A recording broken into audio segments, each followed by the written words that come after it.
And I wanted to touch on that a little bit because that's pretty interesting part of the history too. Is when you originally found the car. You told me a little bit about this.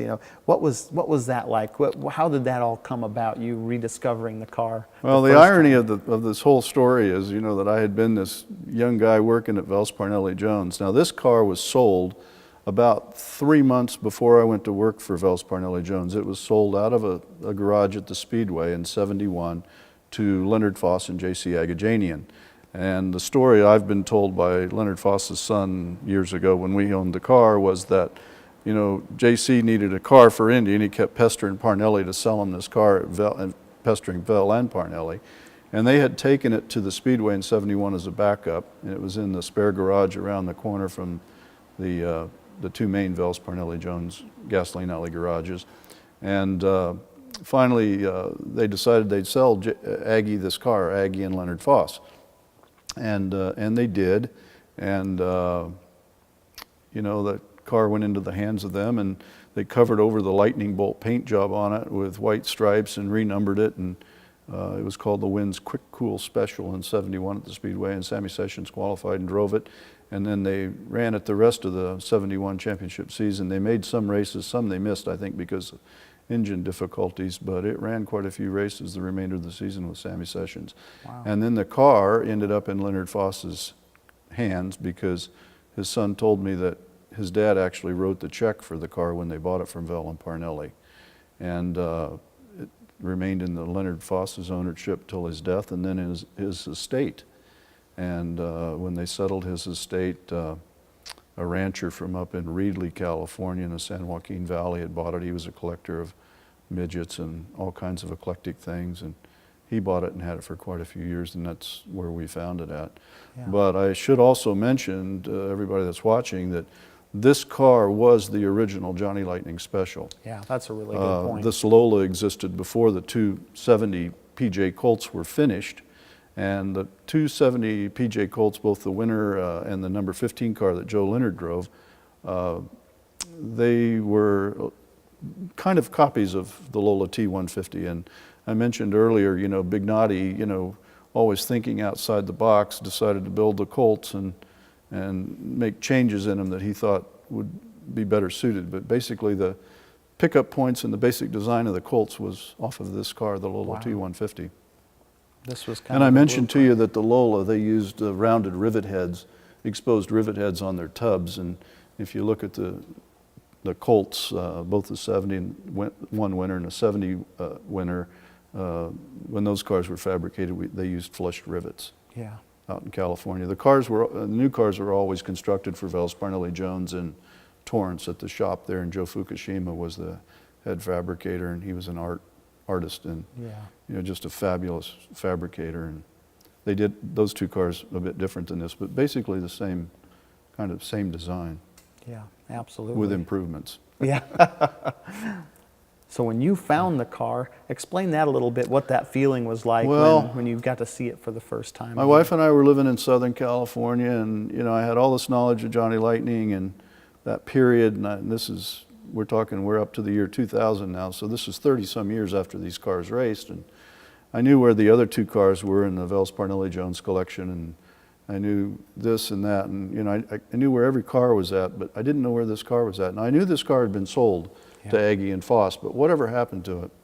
And I called up Jimmy Dillemarter, who to this day still works for Parnelli Jones, the Jones Militich Land Company out in Torrance, and he said, well, that car got sold to Leonard Foss, and I really don't know where it ended up, and I don't know where it's at. And so I thought, So I put out some feelers on the internet. This is back in 2000, and just by chance, somebody responded to one of my with an email and said, I think I know where the car's at. Why do you want to find it? Why are you looking for it? And I said, well, I was thinking about doing a book on the Johnny Lightning period, and it's such an interesting period. It's 2 national championships and et cetera that I said, I'm thinking about doing this book, and I'd like to find it just to document it and photograph it, because I know where all the other cars are and easily can photograph them. And I knew basic history on this car, and he said, okay. And so then I didn't hear anymore, and all of a sudden the phone rang one day, and it was the guy that owned the car, and he says, I think I own this car. Wow. And I said, okay, and where are you? And well, I'm up in the San Joaquin Valley. And I said,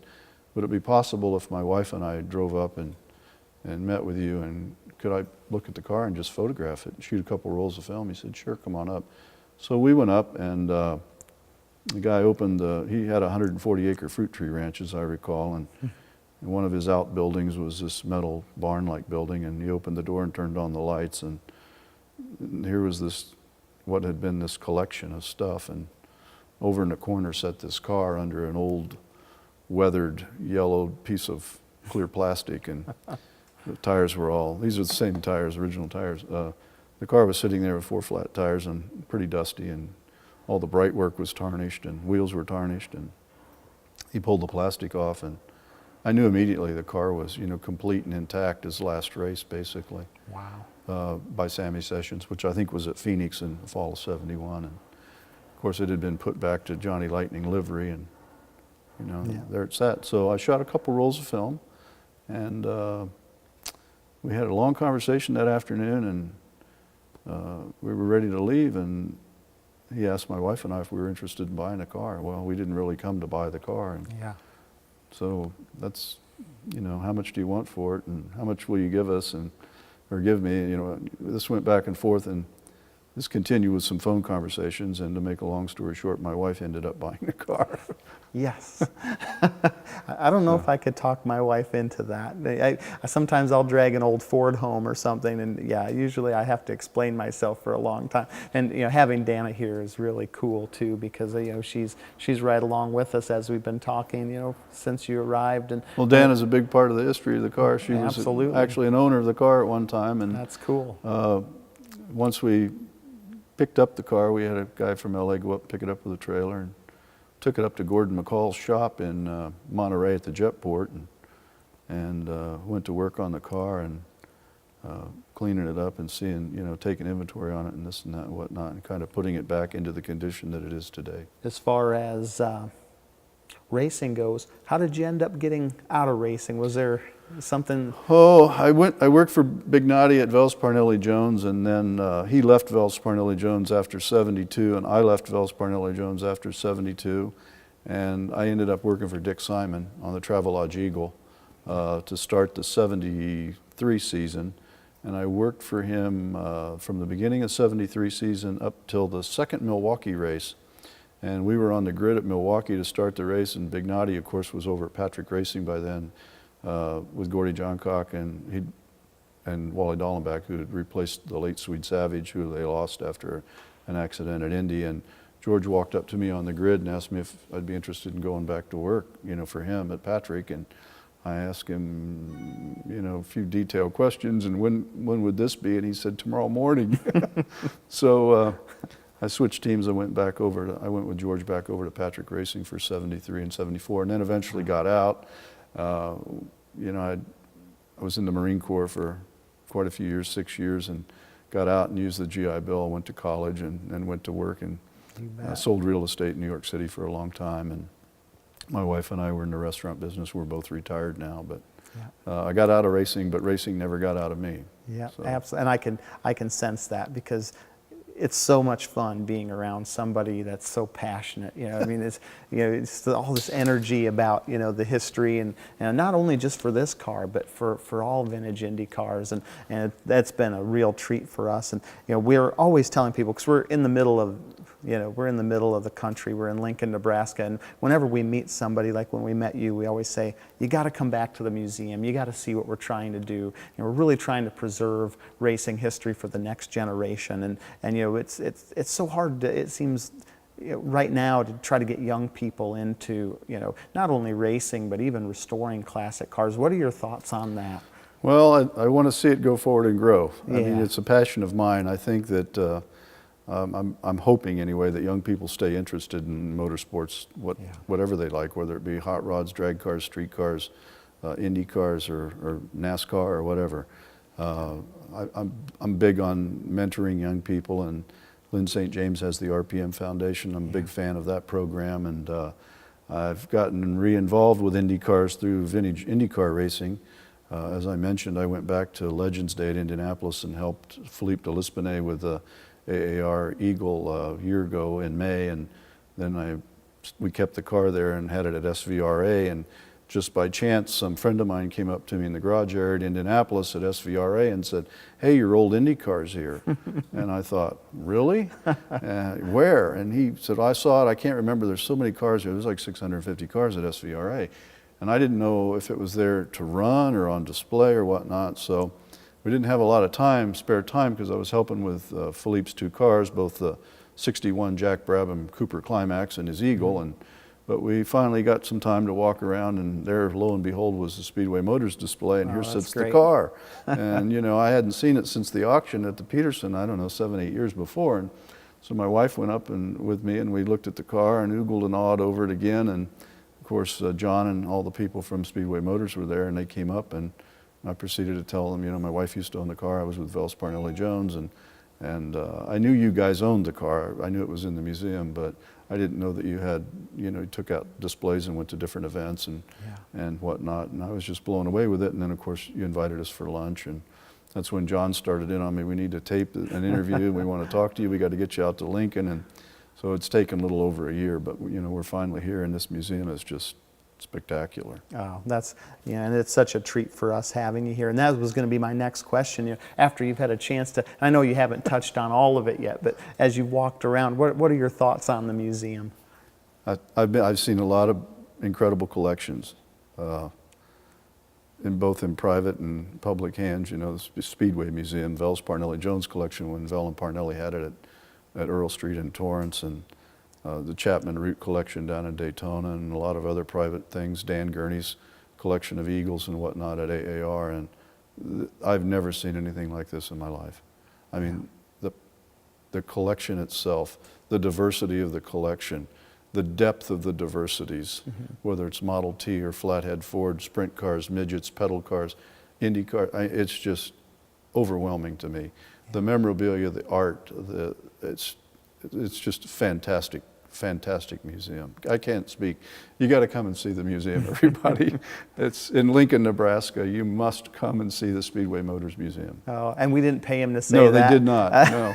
And I don't know how they're going to get me out of here, because there's so much to see. It's just, it's kind of remarkable. Well, we're so thankful to have you and to have you say such nice things, given all the places you've been and the museums you've seen, you know, in your lifetime. And you know, I guess, any final thoughts on the car or on racing? Well, you've got one of the greatest Indy cars, in my opinion, that ever raced. I mean, just the number of wins, the number of poles, the number of seconds and thirds, the history, the hands that touched this car. Charlie Tabucci, who was a legendary engine man at Vels Parnelli Jones, built all these great motors for, you know, the Colts and this Lola. And George Big Noddy obviously had hands on this car for years, and Jimmy Dillemarter and John Caples, and actually, Johnny Caples came to SVRA Indy this year with his wife, and they came in the garage. I went back and helped Chuck Jones, who just restored the 1972 Vels Parnelli Jones Samsonite car that Joe Leonard won several races with in '72, and also the national championship. And Johnny Caples was the co-chief on that car with George Big Noddy. So Johnny came and spent 2 days with us at Indy in the garage with Chuck Jones in his Samsonite car, and John came over from Speedway Motors, and I introduced him to John, and they sat and had a long conversation. And John talked about this very car and how back in the day, you know, they would have to change the configuration of this car depending on whether they were on pavement or whether they were on road course. And one aspect about this car we didn't talk about is that this car was the workhorse car for the Vels Parnelli Jones team in 1970. They had the Indy 500 winning Colt. They only ran the Colt, as far as I know, and what Jim Dillemarter and different people have told me, they only ran that car in 1970 at Indianapolis, the new Colt, Michigan, which was a bigger track, and the inaugural California 500 at Ontario. This car was the short track and road race car. This car garnered Al Unser the most points to take him to the national championship in 1970. So John Caples in the garage with John, McKeegan was telling him about how they would have to change engines.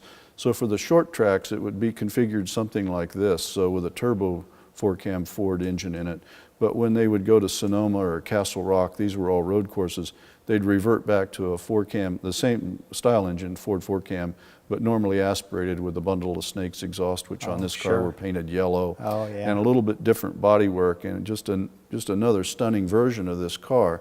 So John Caples was talking about how it had to constantly change this car back and forth during the 1970 season to take to all those different types of racetracks and to get Al those points he needed to win the national championship.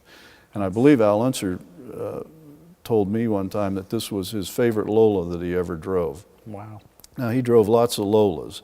He drove Lolas in '97 before this car, and he drove Lolas later on, later versions in the '90s at the Speedway. But he said this was the best Lola he ever drove. Wow, that's pretty cool.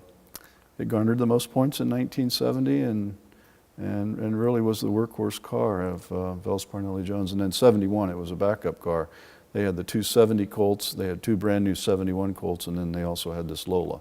Yeah. So I've also mentioned to you yesterday, Tim, and John, and to Clay, that when you guys had this car at SVRA Indy, not only this year, but in 2016, that I thought about, this is the first time that all the Johnny Lightning cars have been on the Speedway property since 1971. Wow. Now the 70 and 71 winning Johnny Lightning Colts are in the Hall of Fame Museum at Indianapolis.